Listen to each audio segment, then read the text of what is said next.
खुशी अपने घर में अपने देवर अतुल, पति विवेक और बेटी नेहा के साथ रहा करती थी। खुशी ने अपने देवर की परवरिश अपने बेटे की तरह की थी।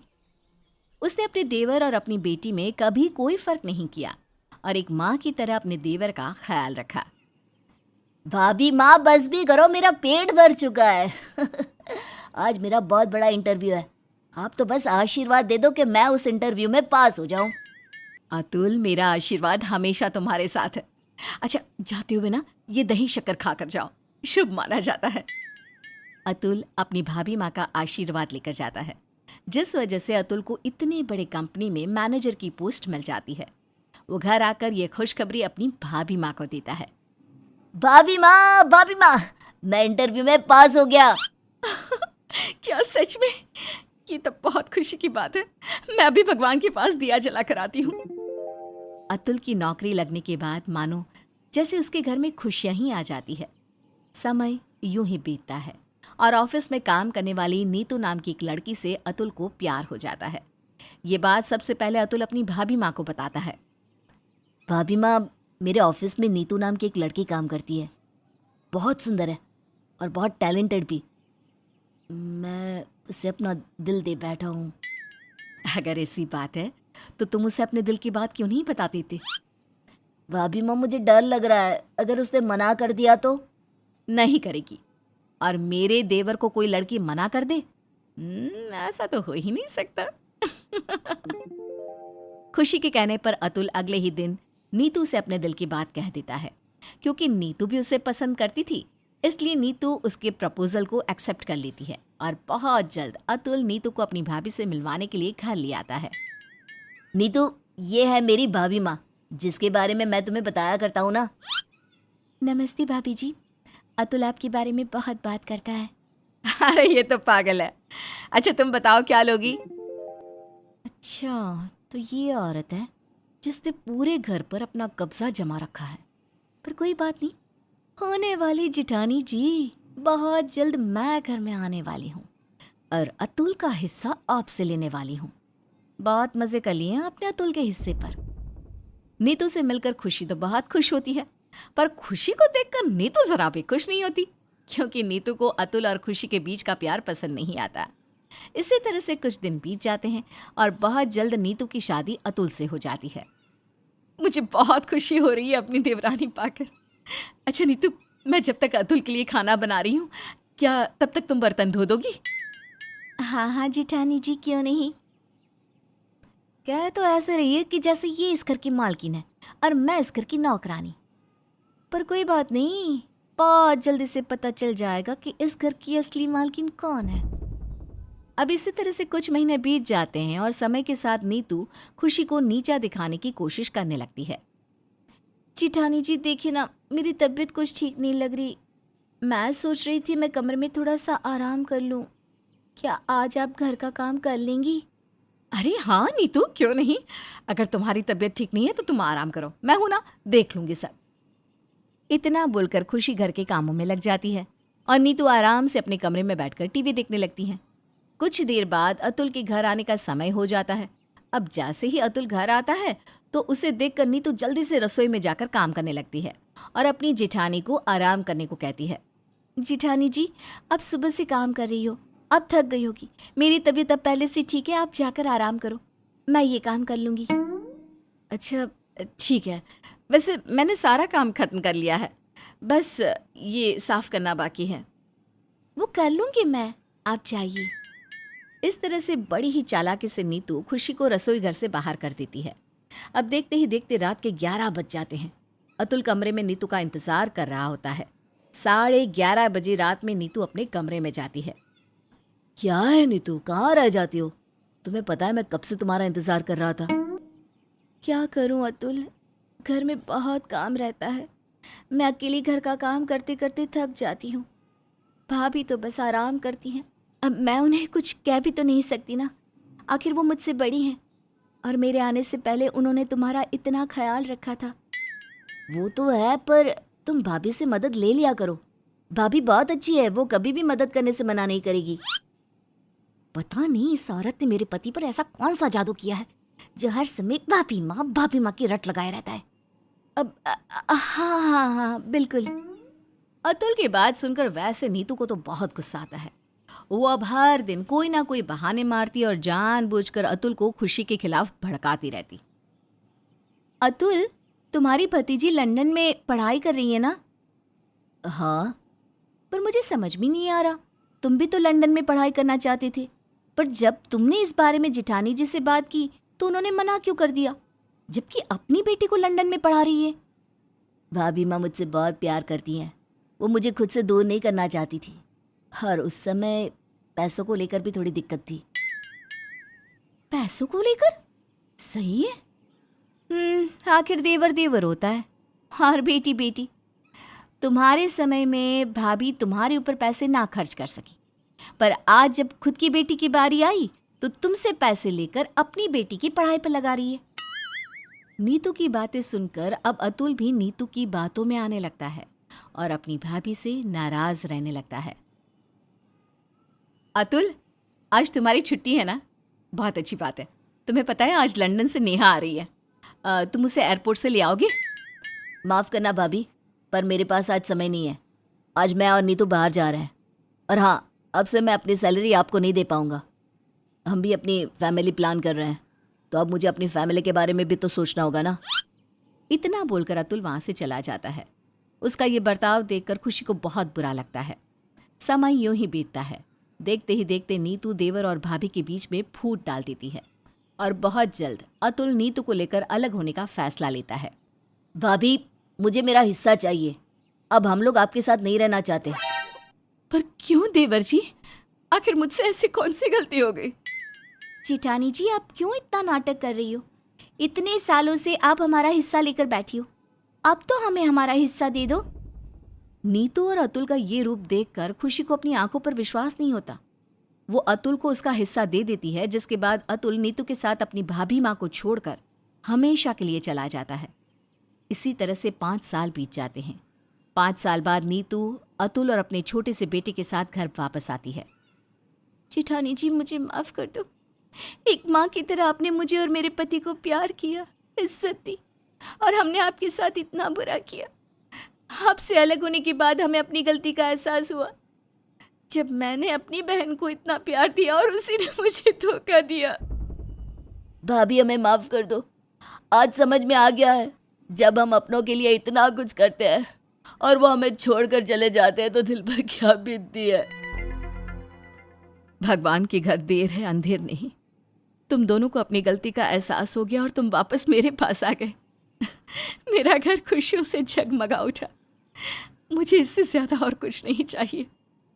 इस तरह से अतुल और नीतू को अपनी गलती का एहसास होता है और वो दोनों एक बार फिर खुशी के पास आ जाते हैं और खुशी भी उन दोनों को खुले दिल से अपना लेती है। राधा अपने पति जगदीश के साथ रहा करती थी। उसकी सास चंदा और ससुर जी आलोकनाथ दोनों भी उसे बहू नहीं बेटी की तरह मानते थे। राधा अपने छोटे देवर नकुल का बहुत ख्याल रखती। भाभी, मक्खन की टिक्की लाइए ना जल्दी से। आलू के पराठे मक्खन के बगैर सूने सूने से हैं। हाँ बाबा, हाँ ये लो। बिल्कुल भुक्खड़ प्राणी है तू नकुल। हूँ तो हूँ, और वैसे भी मेरी मास्टर शेफ भाभी के सामने सब ठीक है, इवन माँ भी। अच्छा बेटा, सच में हम बड़े ही नसीब वाले हैं जो हमें राधा जैसी बहू मिली। ऐसी बहू चिराग लेकर भी ढूंढो तो भी ना मिले। राधा अपने ससुराल वालों की हर जरूरत का ध्यान रखती और अपने देवर नकुल को अपने बच्चे की तरह संभालती और उसे जो भी पसंद हो वो बना कर देती। उसे जगदीश की डांट से बचाती, छुप छुप कर पॉकेट मनी भी देती। एक दिन चंदा और आलोकनाथ अपने दूर के रिश्तेदार से मिलकर कार में सवार होकर घर लौट रहे थे। अंधेरी रात थी, भीषण बारिश हो रही थी। जगदीश कार चला रहा था। अचानक से सामने से एक गाड़ी आई और वहां उनका एक्सीडेंट हो गया। चंदा और आलोकनाथ की मृत्यु हो गई और जगदीश अपने पैरों से अपाहिज हो गया और वो हमेशा व्हीलचेयर पर ही रहने लगा। राधा पढ़ी लिखी थी, इसलिए वो कंपनी में नौकरी करने लगी और पैसे कमाने लगी। घर की सारी जिम्मेदारियां उसने अपने कंधों पर ले ली। अपनी माँ को खोने के बाद नकुल बहुत उदास उदास रहने लगा। नकुल, क्या हुआ? तुम सोए नहीं अब तक? और ये क्या, कॉलेज की किताबें खुली पड़ी हैं? भाभी, भाभी मुझे माँ की बहुत याद आ रही है। मैं उनके बिना नहीं जी पा रहा हूँ। मेरा अब कौन ख्याल रखेगा? मुझे माँ चाहिए भाभी। मुझे उनकी और पापा की बहुत याद आ रही है भाभी। नकुल राधा के गले से लगकर बच्चों की तरह रोता है और राधा उसे शांत करती है। श्श्श, बस बस बस बस, ऐसे रोगे तो कैसे चलेगा? हाँ, मैं हूं ना तुम्हारी भाभी। मैं हमेशा तुम्हारा ख्याल रखूंगी, ठीक जैसे सासू माँ रखती थी। ये मेरा वादा है तुमसे नकुल। राधा अकेली कमाती और साथ ही साथ सुबह से लेकर शाम तक का सारा काम भी निपटाती। सवेरे 5 बजे उठकर नकुल के कॉलेज का टिफिन, उसका नाश्ता, जगदीश की दवाइयाँ, कभी नकुल को पढ़ाना तो कभी तीनों भाई भाभी देवर एक साथ चाय पे गप्पे लड़ाते। ये सब चलता ही रहता। कुछ समय बाद नकुल की शादी की उम्र हो गई। राधा, मेरे इन अपाहिज पैरों से तो मैं कोई भी जिम्मेदारी नहीं उठा सकता। नकुल की शादी की उम्र हो चुकी है, न जाने सब कैसे होगा। तुम चिंता मत करो जगदीश, मेरी सहेली है सुवर्णा, उसकी बहन इशिता का रिश्ता आया है। शादी की डेट पक्की करवा देते हैं बस। और इस तरह राधा नकुल और इशिता की शादी कराती है। नकुल अपनी भाभी की पसंद पर जरा भी शक नहीं करता और भाई भाभी के कहने पे ही शादी कर लेता है। लेकिन 3 से 4 मुलाकातों के बाद ही इशिता और नकुल में प्रेम हो गया। अब घर में इशिता, उसकी जिठानी राधा, पति नकुल और जेठ जगदीश थे। नकुल के हर बात पर घूम फिर के बस अपनी भाभी का सहारा लेना और उसके आगे पीछे घूमना इशिता को जरा भी पसंद नहीं आता। नकुल, मैं तुम्हारा शर्ट प्रेस कर देती हूँ, और तुमने कहा था ना आज तुम्हें मालपुआ और छोले पूरी खाना है, तो मैं सब्जियां ला देती हूँ और तैयारियां भी करके रख देती हूँ। अरे नहीं नहीं, तुम कुछ मत करना। शर्ट भाभी इस्त्री कर देंगी, तुम बिगाड़ दोगी। और मालपुए भी ना भाभी अच्छा बनाती है, वही बना देंगी। क्यों भाभी? हाँ हाँ, क्यों नहीं। अगले दिन जब नकुल को अपने बॉस की पार्टी में जाना होता है तभी, अच्छा बताओ सब, कौन से कलर का कोट पहनूं? ग्रीन, ब्लैक, रेड या व्हाइट?